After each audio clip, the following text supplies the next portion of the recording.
After months of stop and go and really powerful, potent shifts, transitions, and things being eclipsed and erased out of our life for the future, we are finally at a place where we can move forward for this astrology for the month of April. We got Mercury going direct, Venus going direct, and Mars finally leaving the Cancer transit. So, this is a month where we can start to see that spring is really on its way.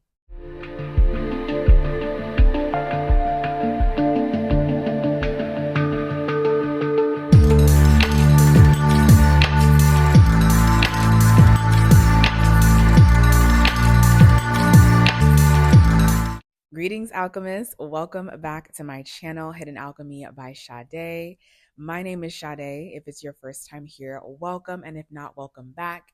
It is truly always a pleasure for me to do these videos to inform the public on what is going on in the stars and how we can make the best out of what is happening above, because as above, so below.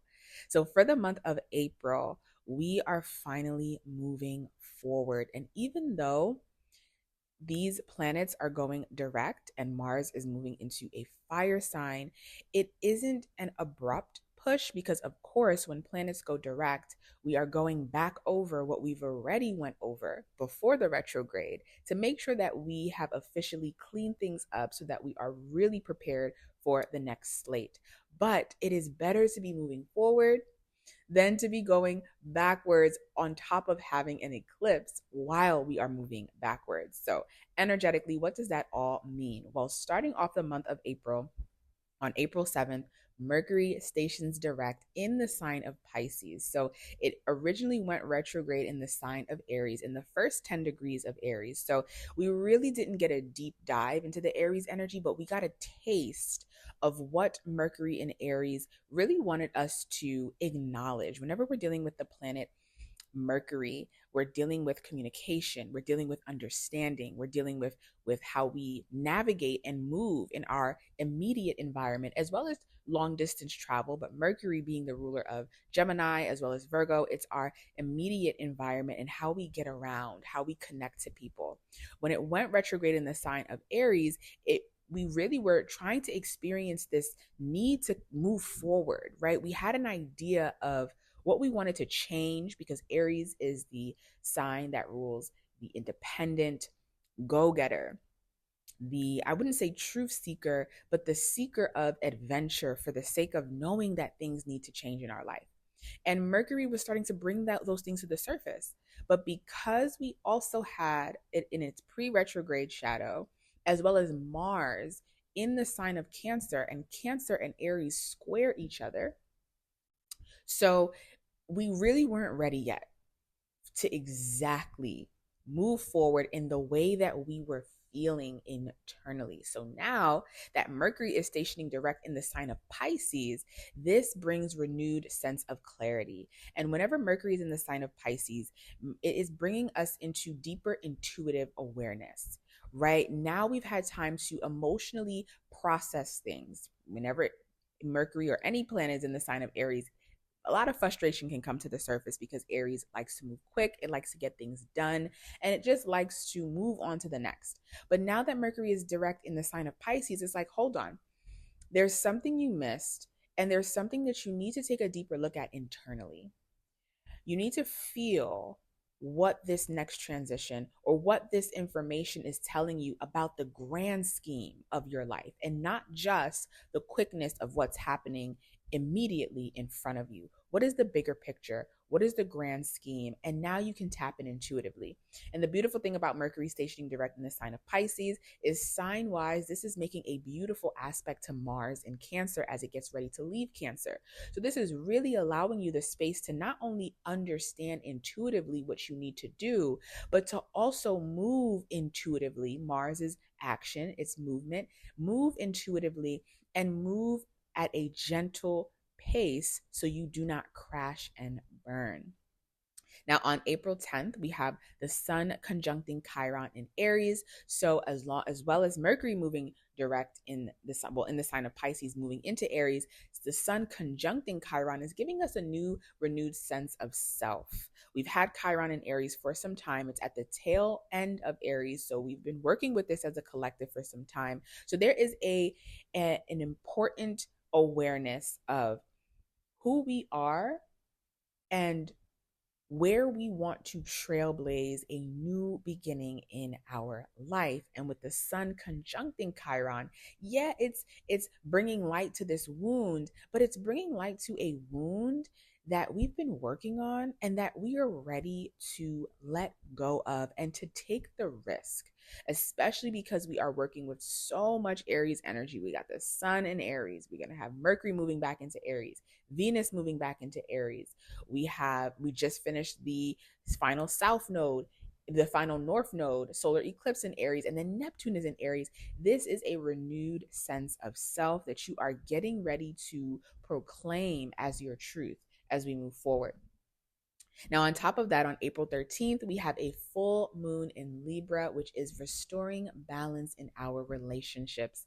I will, of course, make a more detailed video on this full moon in Libra and what full moons really signify.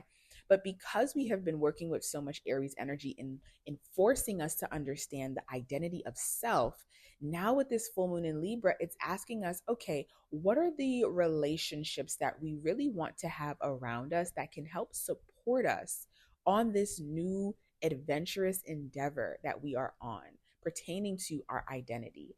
Because with Neptune being in the sign of Aries, in the early stages of Aries, there is a dissolving of the sense of self that we've been working with for some time. And with Chiron there, it's a dissolving of an old identity. It's a healing of an old wound pertaining to self. And this full moon is now like, okay, well, now that you have been doing this work on the self, you can now attract more balanced relationships because you need relationships in order to survive. That's why Libra is the balance being, right? It's not always about the I, it's about the we. And with the we get there faster, but the I has its own individual journey as well.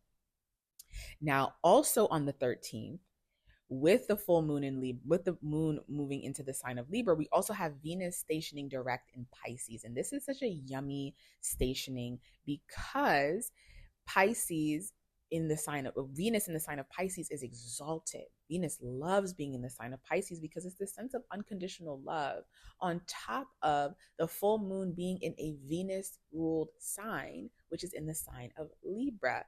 So this is a really great time to be gentle with yourself. We've had so much happen in the month of March as a collective and on an individual level. And as we start to get deeper into spring, we're starting to set new seeds of intention. What softer seeds can we set around the relationship, not only with others, but with ourselves? How are we nourishing and in true Pisces fashion, healing and tending to our pain as well as the pain of the collective? Where can we be softer? Where can we be more compassionate with ourselves? Where can we forgive ourselves and give ourselves unconditional love, right? Because the unconditional love deserves to be given to the self before we can extend it out to others. Because it's still Aries season. So yes, we do have the full moon in Libra and we do have Venus moving direct in Pisces, but the sun is still in Aries. So you cannot forget about the self and the self needing love, affection, compassion, and forgiveness just as much as we are willing to give it to others. And most importantly, with this transit, with the directness of Venus and with the full moon in Libra, it's also a realization of you get what you give. So in order to have better balanced relationships, you gotta at least give that to yourself so that you can see when others are giving it to you and feel worthy as well. Now, moving forward on April 18th, just a few days after the full moon, we have Mars finally leaving Cancer and moving into Leo, but moving back into Leo because it was already in Leo for about 8 degrees back in November. So really think back to what themes were important in the month of November. What were those themes? If you can remember, if you want to remember, right? Because we're so far in the year. Do we want to think about 2024? Because November was a very transformative month for the collective. But what were some themes that were relevant for you in November as well as December? Because December was when Mars stationed retrograde in the sign of Leo. But in any case, we are going back over those 8 degrees before we can officially move forward.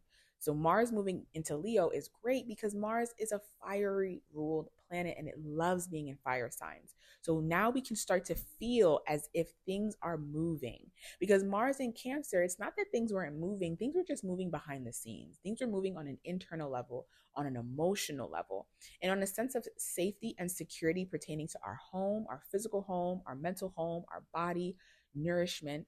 But now that it's back in Leo, it's like, okay, now I can take all this energy that I've been working on behind the scenes and I can move forward with confidence, with courage, and creatively design this new path. The sun at its tail end in Aries and Mars in the beginning stages of Leo, we can really start to feel like spring is here. We can start to feel the heat of the sun warming up the earth, depending on what side of the earth you're on. I'm here on the East Coast, so we need the sun because this winter has been very frigid. But we can finally start to say, okay, things are moving forward and I am ready to act confidently in this new direction. Now, just after Mars stations or moves into the sign of Leo on the 19th, the sun moves into earthly Taurus. So, really having weeks, a full week and some change of just Venusian energy. Taurus is a Venus ruled earth sign and it's fixed. And what I love about fixed energy is it takes what the cardinal initiates and it stabilizes it. So, whatever has become themes for you from the middle of March and up until the middle of April, April 19th, Taurus now comes in and says, let's stabilize this. Let's bring some security to it. Let's start to plant those seeds of intention. Because when we're working with Aries energy, we're really clearing out the space. We're getting rid, we're letting go. We know that we want to move on a different path and start something new, but we got to clear out the space. We got to do our spring cleaning. When Taurus comes in, Taurus is like, okay, like we got rid of some stuff, but what do we want to keep? And what do we want to plant? What seed do we want to plant into the earth to watch it grow? So Taurus season is also a really good time, especially it being Venus ruled, is to nourish that seed, nourish yourself. We just have Venus moving direct in the sign of Pisces. We just came out of a Libra full moon. So now we're back in that Venus energy of, okay, where am I neglecting true care and nourishment of myself on a Venusian level? Where might I want to add something fun to my day to day, my palette? Where can I have a little bit more pleasure in my life and not feel guilty about it? Because we need a balance of both. And that's what the sun moving into Taurus is really going to highlight for us is where can we become a little bit more easeful, a little bit more harmonious, and start to have some fun as we prepare for warmer days. Now, moving forward, so we have on the 19th, the sun moves into Taurus. And then on the 27th, we have a new moon in Taurus. So, like I said before, and of course, I'm going to make a video diving deeper into new moon energy. But by the time we get into fixed signs, it's really about planting the seed. So, this new moon in Taurus is a really great opportunity to get together. What are we changing about ourselves, about our life, and about our future for this upcoming year, this upcoming 4-season cycle? Because by the time we move into May, we are getting ready to change again because the middle of May will bring us Gemini season where it's like, okay, summer is on its way. We got to hurry up. So, with the new moon in Taurus, I invite you to consider what intentions around self worth, around security, and around simple pleasures can you start to develop for yourself so that you can plant those seeds and then let it sit in the soil and trust that you've done enough work. With the Mars in Cancer transit, with the eclipses we had in March, of course, them being in Virgo, where do you need to clean up an area of your life? Aries, where do you need to start a new path? Trust that you've done enough work to let this seed sit, and now you can enjoy yourself as we see what comes to the surface from this seed planting. So that's what we have for the month of April. Truly a time to move forward after many months of deep internal nourishment and healing. I hope you all have an amazing April. Feel free to let me know if you would like to see how you can take advantage of this energy, or if you would like a deeper dive into how certain transits are going to affect you this month or for the rest of the year. Go ahead, head over to my channel, Hidden Alchemy, or head over to my website, hiddenalchemybysade.com. Feel free to shoot me an email at info@hiddenalchemybysade.com as well. So much love, community, and I will see you for our next video.